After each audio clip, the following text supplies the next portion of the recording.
Welcome smart competitive school. আজকে আমি সুবীর দাস স্যারের অঙ্ক বইয়ের শতকরা অধ্যায়ের 12 নম্বর অঙ্কটিকে সলভ করে দেব। এর আগের পর্বগুলোতে আমি 1 থেকে 11 পর্যন্ত অঙ্কগুলোকে সলভ করে দিয়েছি। তোমরা যদি ভিডিওগুলিকে দেখে না থাকো, আমার প্লেলিস্ট থেকে সেই সমস্ত ভিডিওগুলিকে দেখে নেবে। তাহলে চলো আজকের যে নতুন অঙ্কটি রয়েছে সেটি নিয়ে আলোচনা করা যাক। দেখো কি বলেছে, যে অরুণের আয় বরুণের থেকে 30% বেশি হলে বরুণের আয় অরুণের থেকে কত কম। তাহলে যে যে জিনিসগুলো দেওয়া রয়েছে সেটা আমরা লিখে নিচ্ছি। তাহলে অরুণের আয় আর বরুণের আয়।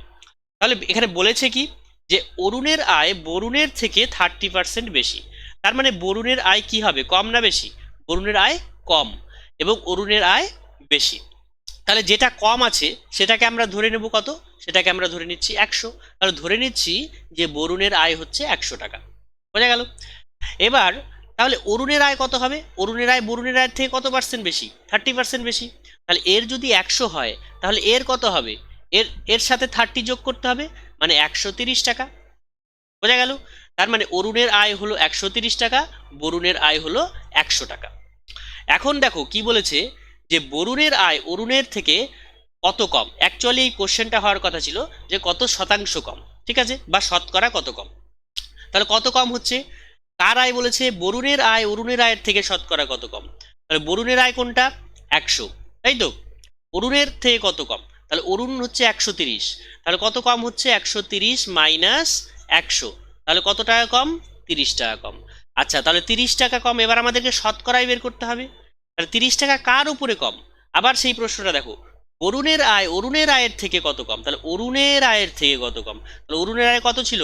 130। তাহলে নিচে আমরা কত লিখবো? 130। আর এবার পার্সেন্টেজে যদি আমরা বের করতে চাই তাহলে তাকে কত দিয়ে গুণ করতে হয়? 100 দিয়ে গুণ করার নিয়ম।